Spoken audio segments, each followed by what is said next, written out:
Success without fulfillment is the ultimate failure. The ultimate failure. Because if you go at something and you fail and you're an achiever, you don't fail. You go, I learned something, I'll just try something else. Right. I'm going to still get there. But when you succeed and you're not happy, you're technically screwed. So a perfect example of this, I mentioned in the seminar you were there because it hit me about a year and a month ago, we lost what I consider a national treasure, Robin Williams. And I asked people, how many of you love Robin Williams? Everybody raising their hand all around the world, right? He made people laugh, people were touched by him. So how good was he at the science of achievement?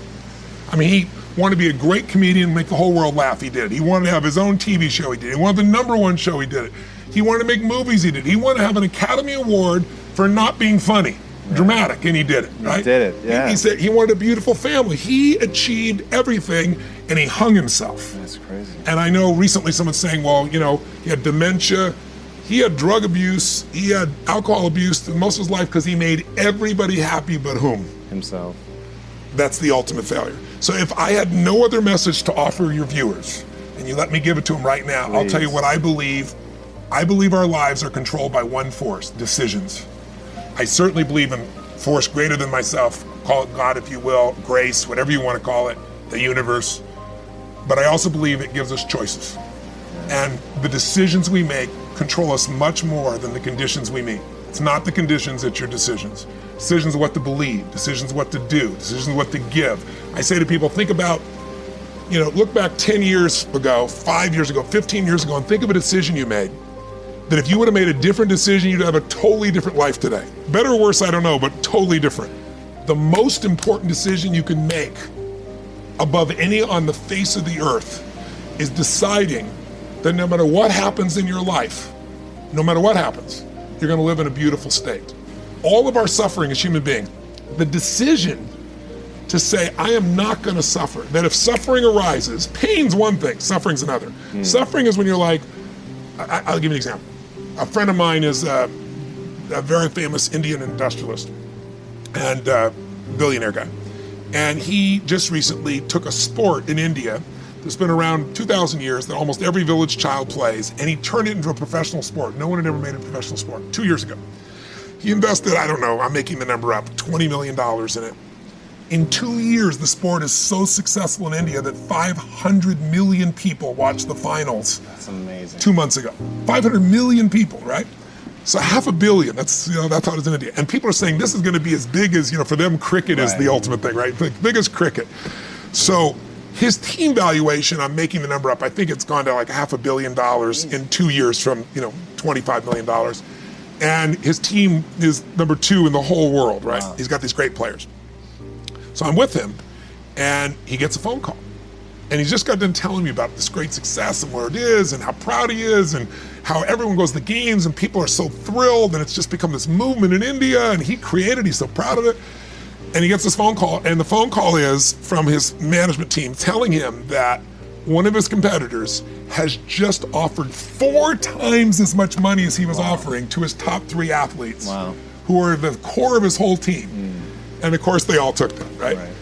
And he was so angry. He was like, I can't even believe this. These guys were working in shops and I brought them here and I made them a star on national television and they have no loyalty to me. And he's suffering. And the way you suffer is you focus on yourself. Suffering comes when we obsess about ourselves, what we're getting or not getting, what we should have done, what others should have done for us. It's the me game. You, my dear friend, and I say this with no blowing smoke, your primary core is a giver, which is why you're prospering. You're not the me. You're like, how do I give more, do more, share more, create more? How do we do a better job for our clients? How do we do a better job for our internal customers who work with us, our partners? Your entire life is that. It's why you're prospering. And you're not feeling suffering. But when you do suffer, and I promise you do, you correct me if I'm wrong, it'll because you're worrying about something in the future. How's this gonna happen? Will this come together? Suffering can be worry, it can be anger, it can be frustration. It's anything that takes you out of a beautiful state. And here's what people don't get. You can end suffering by stop focusing on yourself and focus on something you wanna serve greater than yourself. That if you sow some good stuff out here, if you make it your business how you give your life, to give the best that you have, to give love, to give encouragement, to give help, to give support, if that's what your life is about, Whatever you put out here, ladies and gentlemen, I guarantee you it's going to come back. Now, the reason that most people don't give is because they operate out of a consciousness of scarcity. They don't believe that there's enough to go around. They can't see themselves having the capacity to give. They don't believe that they have anything to offer. They don't see themselves as an opening for the universe to work through. So if you begin to look at this new era that we're in, begin to see yourself as an opening for the universe to move through, to work through, to make a difference in life. See yourself being used by life to improve the quality of life, to expand and to grow. Most people have a very limited view of themselves and a very limited view of the universe, do not see their relationship to the universe, and cannot see how energy and things can flow through them. I love Gibran and the prophet. Then said a rich man, speak to us of giving. And he answered, you give but little when you give of your possessions, but it's when you give of yourself that you truly give. Gibran goes on to say, there are those who give little of the much which they have, and they give it for recognition, and their hidden desire makes their gifts unwholesome. And we know people who give only to be recognized. I love that old saying, judge a man not by what he does, but by that he doesn't have to do. And to judge the true quality of a man is what he'll do when nobody's looking. Gibran goes on to say something else important. He says, and there are those who have little and give it all. These are the believers in life and the bounty of life. See, most people don't give, ladies and gentlemen, because they don't believe in life. Most people don't give because they don't understand the abundance in life. And so they go through life holding back on life, not understanding this also, that what you hold back from life, life holds back from you. So most of us go through life, ladies and gentlemen, not giving, and we're cheating ourselves, and you're also cheating life. See, I believe that all of us have some work to do. I strongly believe that each one of us showed up to do something, that each one of us showed up to contribute something to life, and that if we don't do it, it will not be done. I thought it was more important for you to understand that your heart needed to be in the right place, that your motives needed to be right, that you were motivated not by greed, and that you're not motivated by trying to get stuff, but that when you understand the right motivation behind it, and trusting God and doing things out of the love of God and seeking God as the priority in your life and not seeking things, then about time we got to the point of talking about giving, you would understand that it's giving with the right heart. It's giving proving to yourself you can trust God.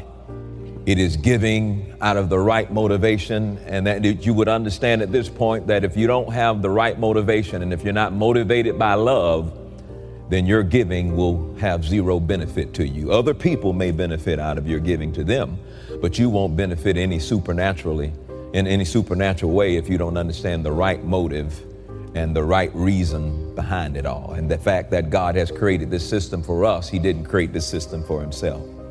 And so today I am going to talk about the obvious piece, and that piece is about being a giver.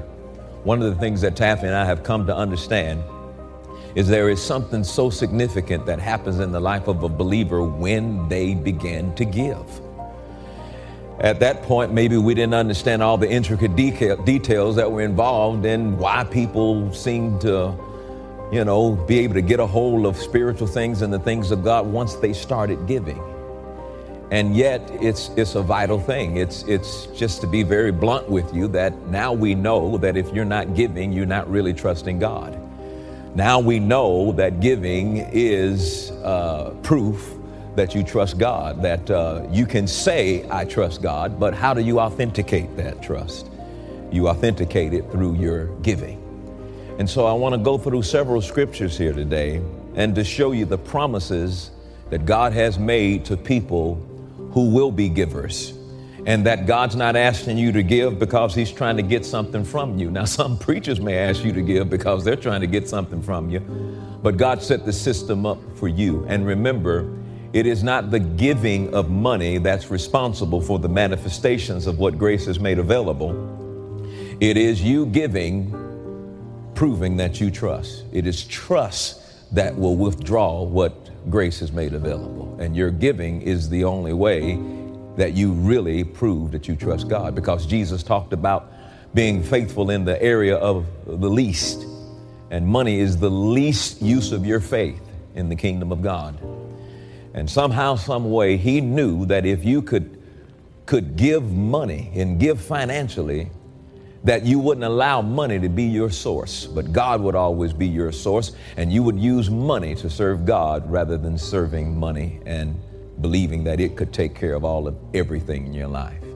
And so let's look at the importance of giving. And this morning, I want to call this sermon, The Power of Giving. And let's begin in St. John chapter 3, verse 16. And he says, "For God so loved the world that he gave his only begotten Son, that whosoever believeth in him should not perish, but they should have everlasting life." One of the things we've established here is that God is a giver. God trusted that what he gave in Jesus would be enough to be the answer for mankind. And so he gave his only begotten Son. He gave something very expensive, something very valuable, the most valuable thing that heaven possessed. But God gave it. He so loved us, he gave. So you see the connection between the love and giving. What was his motivation for giving his Son? His love. What should be our motivation for giving? Love. And when love is your motivation for giving, according to 1 Corinthians 13 and verse 3, he says you can give all your goods to the poor, to feed the poor. You can give your body to be burned or go through burnout, but if you don't do it with love, it profits you nothing. So everything we do, whether it's giving, whether it's serving the poor, whether it's ministering in whatever area of ministry, if it's not motivated by love, the benefit to you will always be zero.